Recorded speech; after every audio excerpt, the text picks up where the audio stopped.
गाय और किसान की कहानी। गांव हरिपुर के किनारे एक बूढ़ा किसान रहता था। नाम था रामलाल। उसके पास बहुत जमीन नहीं थी, बस 2 बीघा खेत और एक पुरानी झोपड़ी। पत्नी का देहांत हो चुका था। बेटा शहर चला गया था काम की तलाश में। घर में उसका एकमात्र सहारा थी उसकी गाय गौरी। गौरी कोई आम गाय नहीं थी। दूध भले ही कम देती, मगर रामलाल के लिए वह परिवार की तरह थी। सुबह वह सबसे पहले गौरी के सिर पर हाथ फेरता, प्यार से कहता, चल मेरी लाडो, आज फिर खेत में चलना है। गौरी भी अम्बा कहकर उत्तर देती, जैसे समझ रही हो। हर दिन दोनों खेत तक जाते। गौरी हल में जुटी रहती और रामलाल मिट्टी पलटता।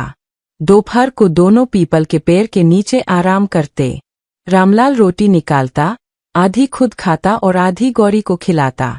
फिर सिर पर हाथ फेरते हुए कहता, तू ही मेरी साथी है। गांव वाले हंसते। अरे रामलाल, तू अपनी गाय से बात करता है। वह मुस्कुरा देता, हाँ भाई, इससे तो दिल की बातें कह सकता हूँ। मौसम बदलते गए। एक साल ऐसा आया जब बारिश बिल्कुल नहीं हुई। धरती फट गई, खेत सूख गए। तालाब में पानी नहीं, कुएं का जल भी नीचे चला गया। गांव के लोगों ने अपनी अपनी गायें और बैल बेच दिए क्योंकि उन्हें चारा नहीं मिल रहा था। पर रामलाल ने गौरी को बेचने से इनकार कर दिया। उसने कहा, अगर मैं इसे बेच दूं, तो मैं जी ही किसके लिए रहा हूं। वह खुद भूखा रहता, लेकिन गौरी के लिए कहीं से चारा ले आता। कभी जंगल से सूखी घास, कभी किसी दोस्त से उधार। कई दिन तो दोनों ने बस पानी पीकर गुजारे। एक रात, जब आकाश में बादल नहीं थे और चारों ओर सूनी हवा बह रही थी, रामलाल ने गौरी से कहा, गौरी, अब तो लगता है भगवान हमसे रूठ गए हैं। अगर बारिश न हुई, तो खेत भी नहीं बचेंगे, और हम भी। गौरी ने जैसे उसकी आंखों में झांकते हुए धीरे से, अम्बा, कहा, और पास आकर उसका हाथ चाटने लगी। वह पल रामलाल के लिए किसी अपने की सांत्वना जैसा था। अगले दिन वह सुबह जल्दी उठा और मंदिर गया। उसने भगवान से प्रार्थना की, हे प्रभु, अगर मेरी सेवा में कोई कमी रह गई हो तो माफ करना। बस इतनी दया कर दो कि इस धरती को जीवन मिल जाए। शाम को जब वह लौटा, तो आसमान में अचानक काले बादल छा गए। हवा चली, बिजली चमकी, और कुछ ही देर में मूसलाधार बारिश होने लगी। गांव के सारे लोग खुश हो गए। बच्चे बारिश में नाचने लगे। रामलाल ने गौरी को आंगन में लाकर उसके सिर पर पानी गिरने दिया। देख गौरी, भगवान ने सुन ली हमारी पुकार। कुछ ही दिनों में खेत फिर से हरे हो गए। रामलाल ने नए बीज बोए, और इस बार उसकी फसल खूब लहराई। गांव वाले चकित थे कि जहां बाकी खेत आधे उगे थे, वहीं रामलाल की जमीन सोने सी चमक रही थी। जब फसल तैयार हुई, तो उसने पहला गुच्छा गौरी के आगे रख दिया। तेरे बिना ये संभव नहीं था, मेरी साथी।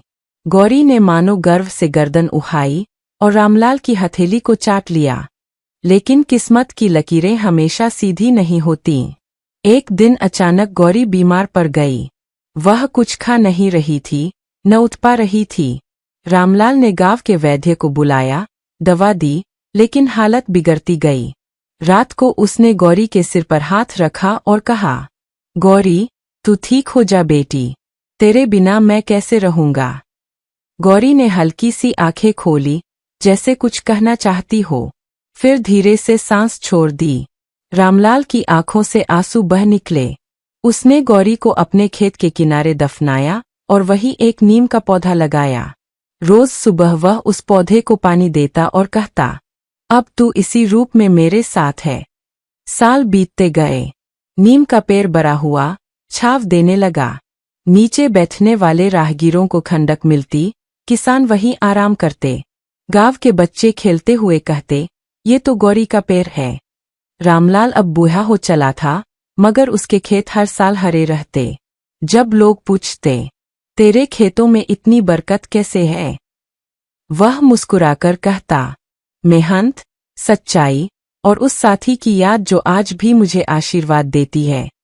कुछ समय बाद जब वह स्वयं भी इस दुनिया से चला गया, लोगों ने उसकी समाधि उसी नीम के पेड़ के नीचे बनाई। अब गांव के लोग हर साल उस स्थान पर गौरी मेला लगाते जहाँ किसान और पशुओं के प्रति प्रेम की मिसाल दी जाती। कहानी की सीख, मोरल ऑफ द स्टोरी। सच्चा प्रेम और निष्ठा कभी व्यर्थ नहीं जाते। इंसान और पशु के बीच भी गहरा भावनात्मक रिश्ता होता है। जो अपने साथियों का सच्चे दिल से ख्याल रखता है, प्रकृति भी उसका साथ देती है।